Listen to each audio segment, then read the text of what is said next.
नमस्कार दोस्तों, मैं हूं धीरज और स्वागत करता हूं आपका study.com में। आज हम लोग पढ़ने वाले हैं Bihar board class 12 100 marks English का ये चैप्टर। नाम है एन एपिटैफ और ये लिखा हुआ है वॉल्टर डेलामेयर के द्वारा। चलिए पढ़ते हैं, इस चैप्टर को जानते हैं। इस चैप्टर को पढ़ने के बाद आप इस बात को जान पाएंगे कि वॉल्टर डेलामेयर ये कौन थे और आप बखूबी समझ पाएंगे इस पोएम को, और साथ ही साथ और भी बहुत सारी बातें आप जानेंगे। लेकिन इन सभी चीज़ों से पहले, जैसा कि चैप्टर का नाम ही है एन एपिटैफ, तो सबसे पहले हम लोग जानेंगे कि आखिरकार में इसका मीनिंग क्या होता है, इसका मतलब क्या होता है, एपिटैफ का क्या मतलब होता है। ठीक है ना। सबसे पहले हम लोग इस चीज़ को जानते हैं। तो देखो जी, ये साल एग्जाम में क्वेश्चन भी आया था 2 नंबर वाले में, ठीक है, कि एपिटैफ क्या होता है।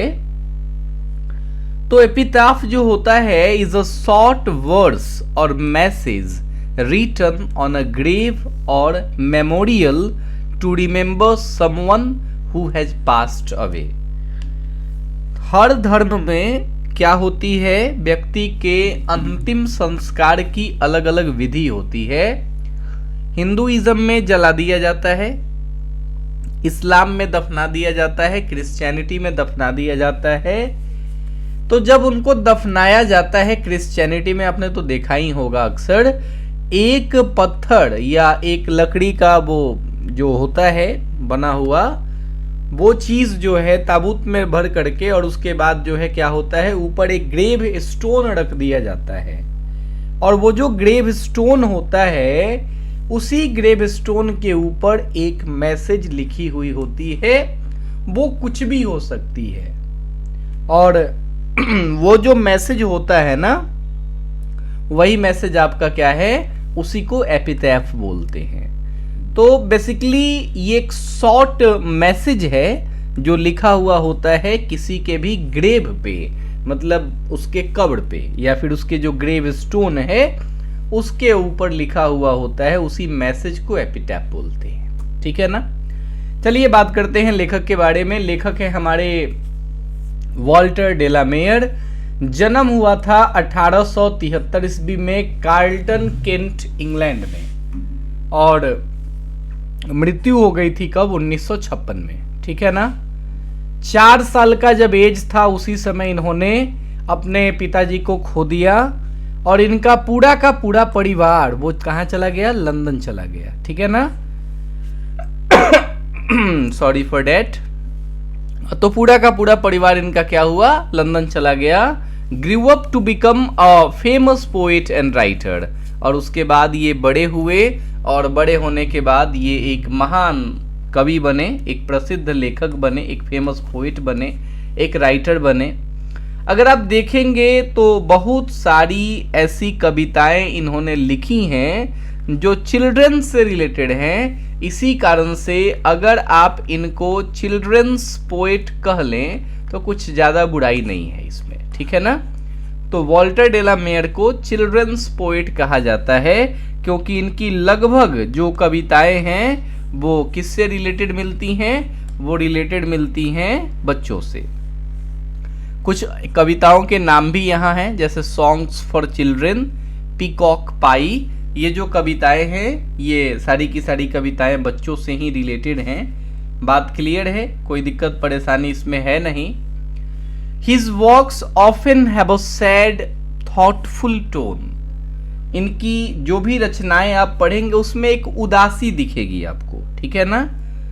ऐसे तिलस्मी रचनाएं भी इन्होंने लिखी हुई हैं। ठीक है ना। थोड़ी सी जो मैजिकल टाइप की रचनाएं हैं वो भी इन्होंने लिखी हुई हैं, लेकिन इनकी रचनाओं में आपको क्या दिखेगा, इनकी रचनाओं में आपको दिखेगी एक तरीके की उदासी, और वो जो उदासी है उसी को मेलैंकली बोलते हैं। ठीक है ना। He explored deep human feelings in a fresh way even when using old themes. इन्होंने ह्यूमन फीलिंग्स को बड़े अच्छे से एक्सप्लेन किया है, और 1953 ईस्वी में क्वीन एलिजाबेथ सेकेंड जो है, इन्होंने इनको एक प्राइज दिया था जिसका नाम है ऑर्डर ऑफ मेरिट। तो ये बिल्कुल ध्यान रखिएगा कि ऑर्डर ऑफ मेरिट का प्राइज इनको मिला हुआ है किसके द्वारा? क्वीन एलिजाबेथ सेकेंड, इनके द्वारा ऑर्डर ऑफ मेरिट का प्राइज इनको मिला हुआ है। और वो कब मिला? 1953 में। अभी हम लोग जो कविता जो पोएम पढ़ने वाले हैं वो यही वाला पोएम है जी। Here lies a most beautiful lady, light of step and heart was she. यही कविता, यही पोएम हम लोग पढ़ने वाले हैं। लेकिन पोएम को पढ़ने से पहले एक बेसिक आइडिया लगा लेते हैं कि आखिरकार में ये कविता किस चीज के बारे में है। नाम से ही पता चल रहा है, कविता का नाम ही एपिटैफ है। मतलब कि कविता ये किसी न किसी एक एपिटैफ के बारे में या किसी ऐसे व्यक्ति के बारे में लिखी गई है जो बेसिकली अब मर गई है, वो मर गया है या मर गई है। और सबसे पहला लाइन जब आप पढ़ेंगे इसका, here lies a most beautiful lady, तो ये पढ़ने से ही पता लग रहा है कि ये किसी लेडी की कविता है। और वो लेडी भी कहाँ की है? वो पश्चिम देश की वो औरत है। बड़ी ही ग्रेसफुल औरत है, मतलब औरत भी ऐसी है जो खूब अच्छे दिलों वाली है, चीयरफुल औरत है, ग्रेसफुल है, ठीक है ना। कभी उसकी प्रशंसा करते हैं, उसकी ब्यूटी की प्रशंसा करते हैं कि बहुत ज़्यादा खूबसूरत थी। और इस बात को लेकर के कभी दुखी भी होते हैं कि ब्यूटी आखिरकार में फेड हो जाती है, सुंदरता आखिरकार में ख़त्म हो जाती है। और सुंदरता भाई जब ख़त्म हो ही जाएगी तो कोई व्यक्ति सिर्फ और सिर्फ सुंदरता के कारण क्यों ही याद किया जाएगा, ठीक है ना। इस चीज़ को लेके थोड़ा सा कभी निराश भी होते हैं और वो कहते हैं कि मैं तो यहाँ चीख रहा हूँ, चिल्ला रहा हूँ, लेकिन कौन याद करेगा इस औरत को? ये पश्चिम देश की जो औरत है जो इतनी ज़्यादा खूबसूरत है, कौन याद करेगा इसको? यही बेसिकली ये कविता का मेन थीम है, ठीक है ना। तो चलिए पढ़ते हैं, एक एक करके एक एक लाइन पढ़ते हैं इस कविता की। लिखा है कि here lies a most beautiful lady, light of step and heart was she. क्या मतलब हुआ कि लेखक जो है ये कहीं खड़े हैं किसी ग्रेव के पास, किसी कब्र के पास, ठीक है ना। और वहां पे खड़े होकर के ये बोल रहे हैं कि यहाँ पे इस जगह पे एक मोस्ट ब्यूटीफुल लेडी, मतलब बहुत ज्यादा सुंदर, इतनी सुंदर कि आप मतलब क्या ही कहें, ये कह दे कि सोच नहीं सकते, वो भी संभव है। क्योंकि इस तरीके की औरत थी जिसके बारे में कवि बता रहे हैं कि वो मोस्ट ब्यूटीफुल थी। मतलब औरत जो थी वो बेसिकली क्या थी? बड़ी ही ब्यूटीफुल थी। लेकिन कवि कह रहे हैं कि उसके बावजूद उसको यहाँ दफना दिया गया है क्योंकि उसकी अब मृत्यु हो चुकी है। बड़ी ग्रेसफुल थी, लाइट ऑफ स्टेप थी, बड़ी ही हैप्पी खुशमिजाज औरत थी। और लेखक कहते हैं कि आई थिंक, मुझको लगता है, लेखक को लगता है ऐसा। क्या लगता है लेखक को?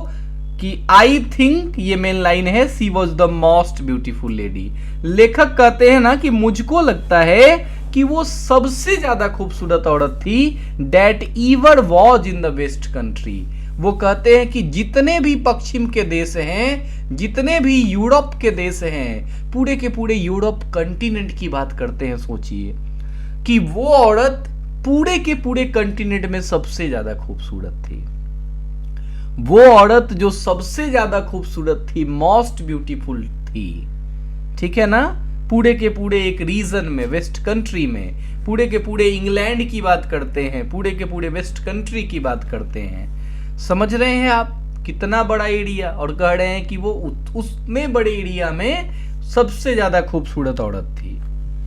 लेकिन क्या होता है? But beauty vanishes. क्या होता है?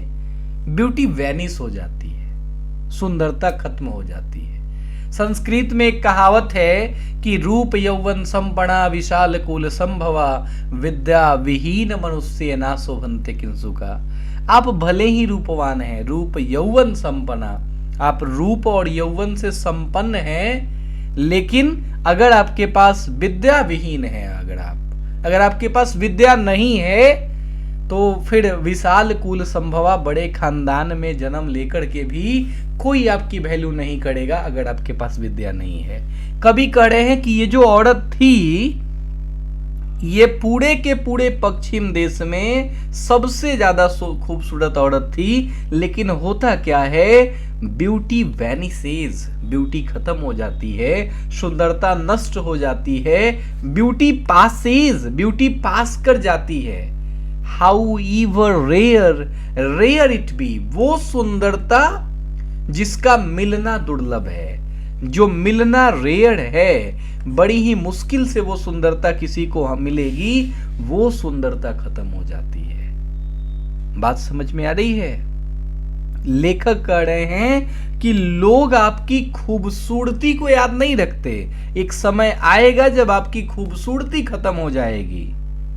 सुकरात का नाम अगर आपने सुना है, सुकरात बदसूरत ही थे। सोक्रेट्स नाम सुना है आपने? महान फिलोसोफर सुकरात, प्लेटो और अरस्तु का नाम अगर आपने नहीं सुना तो समझिए कि फिलॉसफी में आपने कुछ नहीं सुना। बहुत महान फिलोसोफर थे और वो उसने खूबसूरत नहीं थे, लेकिन उसके बावजूद भी आज हर एक व्यक्ति उनको याद करता है। लेखक भी वही कह रहे हैं कि ब्यूटी वैनिसेज, ब्यूटी वैनिस हो गई, सुंदरता खत्म हो गई, ब्यूटी पासेज, सुंदरता पास कर गई। वो सुंदरता जो रेयर थी, जिसका मिलना दुर्लभ था, वो सुंदरता पास कर गई।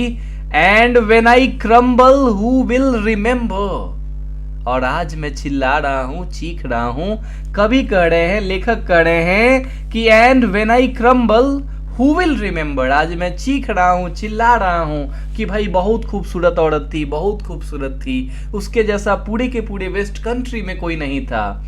This lady of the west country, आज इस पश्चिम देश की औरत के लिए मैं चीख रहा हूं, चिल्ला रहा हूं, बता रहा हूं, सबको क्रम्बल कर रहा हूं।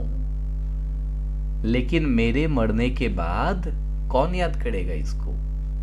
कोई याद करेगा क्या? मैं मर जाऊंगा, मैं चीख चीख के चिल्ला रहा हूं कि बहुत खूबसूरत थी, लेकिन क्या मेरे मरने के बाद इतनी खूबसूरत औरत को कोई याद करने वाला है? कोई नहीं याद करने वाला, क्योंकि याद हमेशा गुण किए जाते हैं। इस कविता के माध्यम से आखिरकार में लेखक हम लोगों को क्या बताना चाह रहे हैं भाई? यही बताना चाह रहे हैं कि beauty is temporary, beauty vanishes, beauty passes. सुंदरता वैनिस हो जाती है, खत्म हो जाती है, सुंदरता पास कर जाती है, गुजर जाती है। कोई व्यक्ति पूरी जिंदगी खूबसूरत रह जाए, पूरी जिंदगी जवान रह जाए, ऐसा नहीं संभव है। It is not possible. Physical beauty जो है वो डजंट लास्ट फॉरएवर, वो हमेशा नहीं रहती जो फिजिकल ब्यूटी है। हाँ, अगर आपकी सुंदरता, आपके गुणों में सुंदरता है, वो रहेगी जी, लेकिन फिजिकल ब्यूटी वो ज्यादा दिनों तक नहीं टिकती। ब्यूटी टेम्पररी है। और कहते हैं लेखक कि मेमोरी एंड लिगेसी की बात करते हैं कि अगर आप सिर्फ इस भरोसे हैं कि आप फिजिकली ब्यूटीफुल हैं और इसी से आपको कोई याद रखे, तो भाई भूल जाइए, ऐसा होने वाला नहीं है। ऐसे लोग याद नहीं रखे जाते, लोगों में गुण याद रखे जाते हैं उनके, क्योंकि इस दुनिया में एकमात्र सच्चाई जो है वो मॉर्टैलिटी है, वो डेथ है, ये एकमात्र सच्चाई है। तो यह भी इस कविता का भी थीम वही सैडनेस वाला थीम है थोड़ा सा, जो कि अक्सर इनकी कविताओं में देखने को मिलता है। बात समझ में आई? कुल मिलाकर के अगर हम लोग बात करें, आज हम लोगों ने क्या पढ़ा, तो हम लोगों ने यही समझा भाई कि वॉल्टर डेलामेयर एक पोइट है जिन्होंने लिखा है एन एपिटाफ, जिसमें इन्होंने बताया है कि वो औरत जो पश्चिम देश की थी, खूबसूरत तो बहुत थी, लेकिन ब्यूटी आखिरकार में पास कर गया, जैसे पास कर ही जाता है। सिंपल सी बात है, ब्यूटी टेम्पररी चीज है, ठीक है ना, इसका खत्म हो ही जाना है। लोग आपको याद आपके गुणों पे रखेंगे, ठीक है ना, आपके गुणों के आधार पे रखेंगे। और जाते जाते एक क्वेश्चन आपके लिए, आप बताइए हमको कि how do you want to be remembered after you are gone? आप लोग अपने आप को कैसे याद किए जाना चाहते हैं आफ्टर डेथ? क्योंकि मृत्यु ही सच्चाई है, ठीक है। व्हाट क्वालिटीज और action would you like people to think of when they think of you? क्या सोचते हैं आप अपने मन की बात बताइए, आपको लोग कैसे याद रखेंगे? ठीक है ना, बात समझ में आ रही है? कोई दिक्कत परेशानी? और चलते चलते बता दें कि वॉल्टर डेलामेयर बच्चों से बड़ा था लगाव, चिल्ड्रंस पोएट कहते हैं इनको। पीकॉक पाई जो इनकी एक कलेक्शन है, पूरा का पूरा मैजिकल पोएम से भरा हुआ है। बच्चे पढ़ करके तो आज भी बड़े ही मजे लेते हैं इसको, ठीक है ना। तो ये है आज का fact. Okay, thank you so much. अगर आपको ये वीडियो, ये एक्सप्लेनेशन अच्छा लगा हो तो भाई शेयर कर दीजिएगा बाकी लोगों के साथ। मेरा गला कुछ उतना ठीक नहीं है आज, ठीक है ना, फिर भी ये एक्सप्लेनेशन आपके लिए शेयर कर दीजिएगा। Thank you so much.